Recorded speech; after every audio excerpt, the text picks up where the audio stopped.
Welcome to Small Pleasures, the podcast that discusses great short stories and greatness in the short story form.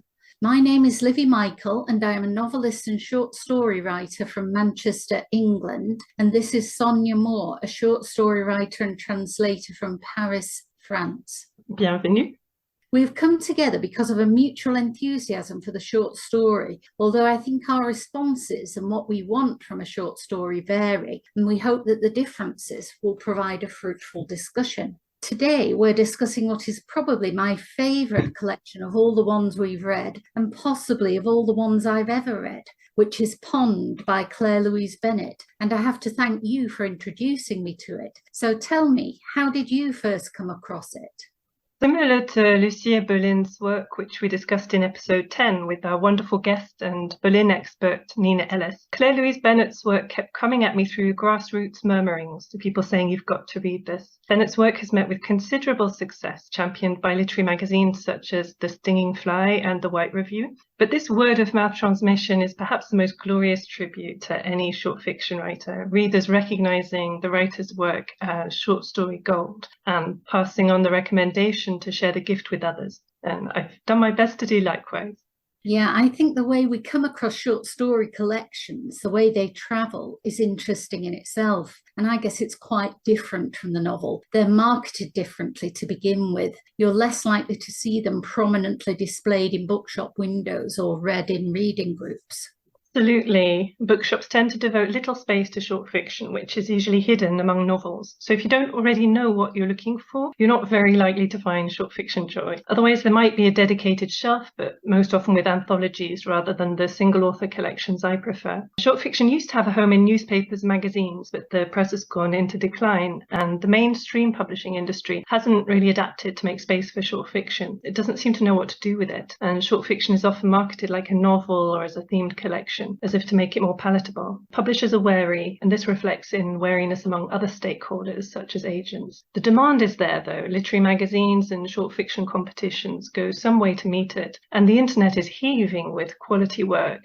Indie publishers such as Confingo, Nightjar, Salt, do really important work in publishing short fiction, often on a not-for-profit basis. And I should mention the erstwhile Juxta press, which so beautifully published Bennett's short story Fish Out of Water, which I included in my personal anthology hosted by Jonathan Gibbs, and Fitzcarraldo, which published the edition I have of Pond in Fitzcarraldo's signature royal blue with white font and the logo embossed on the cover, and inside thick, creamy paper that gives just the right resistance to the fingertips. Wonderful. That's very different from my edition, which is Penguin, an indicator of a collection finding its way out of a short story niche and into, if not the mainstream, then a wider market. So because I love this short story collection, and you do too, and because it feels particularly unified as a collection, it was hard to pick just one of the stories to talk about. I was torn between Control Knobs, To a God Unknown, and The Gloves Are Off, although actually I would have happily discussed almost any of them. And you mentioned one that I wouldn't particularly have picked out, Finishing Touch. So do you want to start by saying something about what you especially enjoy about this story? Certainly. May I mention that Bennett was among the first names they suggested for Small Pleasures, and when you read her work you were convinced too, but so much so that we've been rather putting off discussing. Yes. This is such a great compliment to her work. To prepare for our podcast, I sat in sunshine on a terrace to reread and felt again this contradictory feeling of wanting to share the pleasure, but also to keep it jealously inside me, or for me to remain within the space that Bennett creates, to not break the bubble. I loved so many aspects of Finishing Touches and the collection as a whole, but a good place to start might be space. Bennett's story recounts a house party, not so much in terms of what happens, but rather in a freewheeling projections through an author narrator voice, elaborating the fantasy of her anticipated party. And she fixates on an ottoman which she imagines being sat on, investing non-moments with such rich imaginings that they become real for us. The perspective swoops from the cosmic to the mundane to the most intimate inner space of the self. A quote from Bachelard's Poetics of Space frames the collection. And when I read Finishing Touches, I thought of the relationship between small and great spaces, the micro-happiness of the lovely picture, that the author narrator presents of someone sat on her ottoman, and the great perspectives that this opens up into the subjectivity presented on the page, and even greater existential questions about who we are, what life is, what reality is. Sometimes the narrator seems trapped in her head, and this ties neatly to another quote that frames the collection, this time by Nietzsche. It is as though a sentimental trait of nature were bemoaning the fact of her fragmentation, her decomposition into separate individuals. At one point, the narrator imagines a guest visiting the upstairs of her house without her, and her then rushing up to see what they saw. And this seemed to capture the tragedy of the irreconcilable gap between imaginary and so-called real life. Also between our impossible desire to overcome solitude, to share the same space as another. And this is perhaps what we also seek in stories, what we find and cannot find there. So I love being both inside and outside the space that Bennett creates, and that she is an exile herself, apparently spending more time in her imagined party than in the party itself. I think that point about the space Bennett creates is so apt, because the setting, for instance, is a moot point. The actual location is a remote village in Western Ireland, which is where Bennett went to write these stories in solitude. And yes, there is a sense of exile in them because I think she's English. Therefore, the sense that the location is almost invariably her own mind. Yes, you've put your finger on something that comes through strongly for me too, the theme of exile. And yes, the collection is mostly set in rural Ireland and narrated by an English expat author-narrator with a voice that's very similar to Beckett. Isolation comes through strongly in Bennett's work. In Finishing Touch, the narrator admits that she doesn't have the phone number of a woman who she earlier referred to as a friend. And then there are these beautiful still lifes that Bennett conjures with her Baroque vocabulary and heightened focus. These still lifes often speak terrible solitude or loneliness, and the emigre positioning affords a certain distance also to ask what it is to be, say, English or Irish. But the solitude seems universal in that it's existential rather than purely geographical. There's a sense of rootlessness and dislocation at a subjective level. And I'm sure this speaks to many, perhaps especially to short fiction readers and writers. The discipline is so often associated with outsiders, and the genre seems to have something of a fascination with boundaries. It also often seems to accommodate those who have difficulty finding space elsewhere. And this perhaps relates to our earlier discussion on mainstream publishing. Short fiction provides a home for exiles of all sorts. Well, that's a great point. And that sense you mention of heightened focus is what for me is the essence of the virtuosity of this collection and the unique quality that it has. You know, in some ways I feel that it's kind of groundbreaking, an important collection. That, and as you say, the dislocation sense of exile, which is so profound that it's only the heightened focus that counters it, the tension between the two, as if the setting is not the place itself, but the narrator's unique capacity for focus that draws everything together while allowing it to fly apart, if that makes any sense at all. So many great writers have written in exile, many of them Irish, like Joyce or Beckett, as you say, but in this case it's an English woman, and the exile is self-imposed rather than political or religious because of censorship, for instance. But it seems as if she has been derailed or even censored by the expectations of society. She's given up a PhD. She says of herself that she has no ambition. So her qualities are those which are not going to readily find a traditional place in the social world. Absolutely. You really capture this sense of dislocation. I think of the wistful lament in the Nietzsche quote that opens the collection. And this perhaps comes through especially in your story choice, Control Knobs. What especially spoke to you in this story, Livi? Well, okay, so this story is about, as far as any of them are about, something apparently trivial, the fact that the cooker isn't working. It reminds me of a story I've mentioned before in an earlier podcast by Virginia Woolf, Mark on the Wall. And also the fact that Virginia Woolf once said she felt she had nothing to write about, and then went on to create great and epic art from that nothing, which kind of prefigures existentialism and the sense that we're each engaged in the act of creating purpose or meaning, because there is no one God-given meaning. But at the same time as grappling with the cooker, the narrator tells us about a story she's read about the last woman to survive on Earth, who has only 1,000 matches left. And we realise that the apparent triviality of the control knobs on the cooker has actually a life-threatening dimension to it, and how rapidly we are unravelled by physical physical circumstances. So I think I'm drawn to this story because I recognise so much in it, that grappling with an apparently trivial practicality. So much of life is about that, dismantling a hoover or fixing a leak. And this week, my battle was a hose pipe that wouldn't work. But there are so few stories about the hose pipe that doesn't work.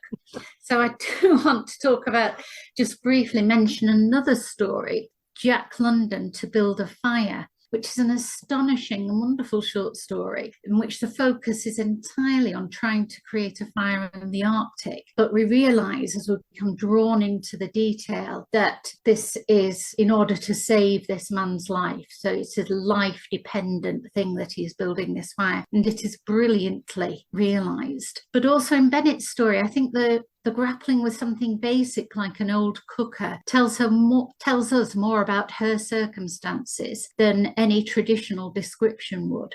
I mean, in fact, is there a traditional description anywhere in this collection? Which is in itself interesting given the setting. There would be so much to write about. I think if I'd moved to the far west of Ireland, I would be writing page after boring page about the setting. And Bennett does reference Beckett in one interview I read. She says she's in total agreement with Beckett's opinion that the best possible play is one in which there are no actors, only the text. And this story comes close to that. It tells one story by way of another in a kind of hypertextual link. Does it also draw attention to its own metafictionality? Great question. I'm interested in ekphrasis, which can be roughly defined as making pictures with words. And academics sometimes distinguish between actual ekphrasis, where an actual artwork is described, and notional ekphrasis, where the work is conjured solely by words. And this is what came up for me when you mentioned this wonderful quote about Beckett's work, where the best play is one where there are no actors, only the text. So I suppose for writers, we're always very interested in what we can do with text. What this story highlights for me is that all description is to some extent notional, conjured by a narrativizing, and there are social implications for this in terms of who gets to do the narrativizing, who is left out of the dominant narratives. And there are also existential implications. And Bennett takes the quotidian detail that you mentioned of her ancient cookers deteriorating control knobs, and by narrativizing relates this to a novel, real or imagined,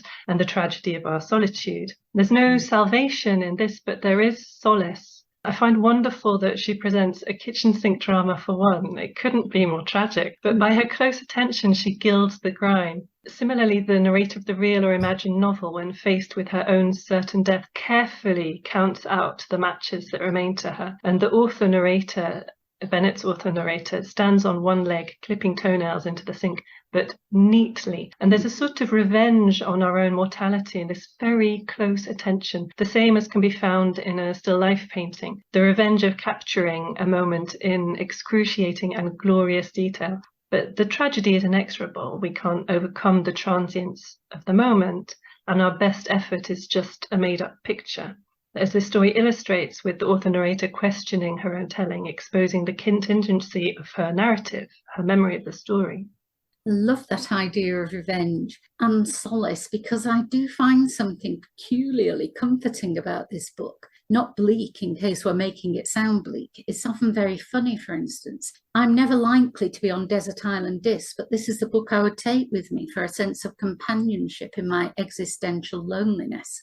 Also, that idea of the contingency of narrative and which narratives survive. In that sense, the whole collection is a questioning of history and narrative and what gets reported or recorded. But also there is that lovely quote from the story: if you are not from a particular place, the history of it will dwell inside you quite differently. And I think that's brilliant. It again says so much about exile and dislocation. In terms of technique, she doesn't use names much, does she? There's almost a refusal of the specificity of naming. So we have a friend, that book, etc. Why is this? And what do you see as the meaning of the last line? Great question. I wouldn't like to have to pin down what the last line means, because it's one of those lines that seems to keep opening out. I thought of Beckett really strongly there. He has a roving sentence from Text for Nothing about moving along a road that is not mine, knowing none, known of none. Like for you, the naming popped out for me too. That section where the author narrator says one needs to be careful with names. She highlights this tussle between writer and reader to fix meaning, with the author naming carefully, knowing that the given name comes with a load of cultural baggage that will help the character to be read as they intend. But they can never control this because each reader brings their unique baggage to a text too,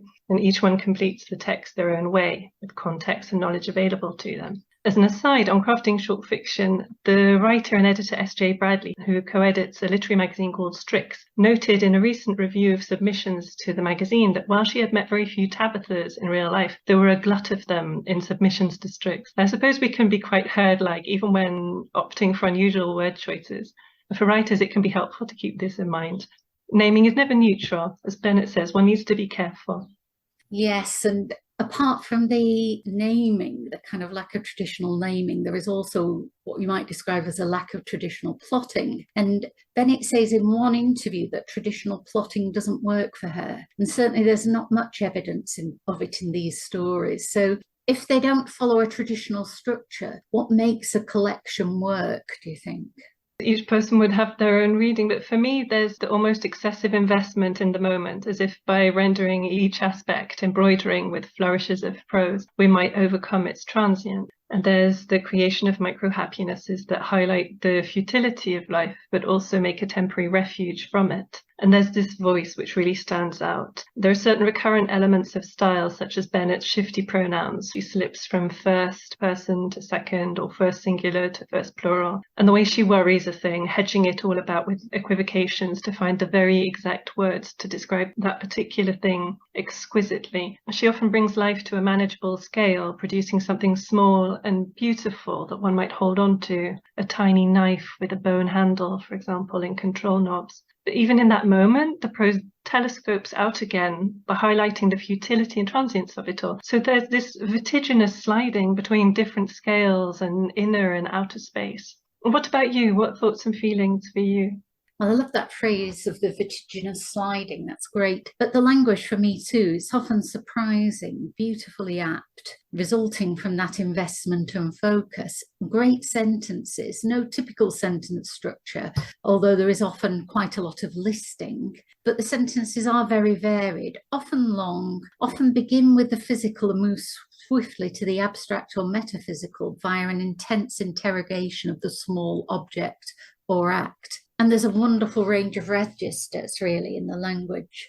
And again, in an interview, Bennett does talk about writing as a process of reasserting the value of sensory engagement, of personal embodied experience, which helps her to exit the theoretical realm. It revitalizes her and her surroundings. She talks about listing objects that are around her at this moment in order to allow the physical world to bloom back into focus. And your phrase, just to mention it again, that vertiginous sliding between different scales and inner and outer space, that captures her style really well. It's phenomenally impressive, but actually I don't think that's the reason I love it. It's easier to talk about the things that you're impressed with rather than the things that you love, I think. And this collection has redefined for me what I thought could be done with a short story collection, which is why I consider it to be great. But I think the reason I love it is partly because of its playfulness and warmth and the non-moments and micro-happinesses you mentioned, where we dwell on the arrangements of pears in a fruit bowl, or whether bananas and oatcakes work as a substitute for porridge, the exact descriptions of nail varnish or the dimensions of a windowsill, as much as we do on the nature of being. Both aspects of these stories are essential to one another. And to quote Bennett herself, she once said, "I prefer Calvino's phrase." It's very Calvino, isn't it? Calvino reminds us that there are many other things in the world, that there are stones and cows and gates and comets and bananas and dog turds and blankets left out in the rain. Well, yes, there are. Maybe there are more of those things than there are of drama and dramatic plots. I think in the end I was captivated by this collection. I think I had to leave all my expectations behind and allow the writing to carry me along. And there was something peaceful in that, in surrendering my expectations and going with the flow. I would happily read it again, over and over. And I'm really so glad you introduced me to it and that we're able to include it in our series about greatness in the short story form. Yeah, I've loved hearing your thoughts and insights as ever. And I especially love this distinction you make between stories that impress us and the stories that we love. Yes. And what a tribute to somebody's writing. Say that it's found a place in our emotional landscape. Yes, in our hearts, really. In our hearts, That's in our right. heart, exactly. So I do hope you'll go and read this collection. It is phenomenal. And thank you for listening to this Small Pleasures podcast. Do keep your eyes and ears open for our next. Watch this space. We have many great short stories to cover. Until then, goodbye from me and from Sonya. À très bientôt.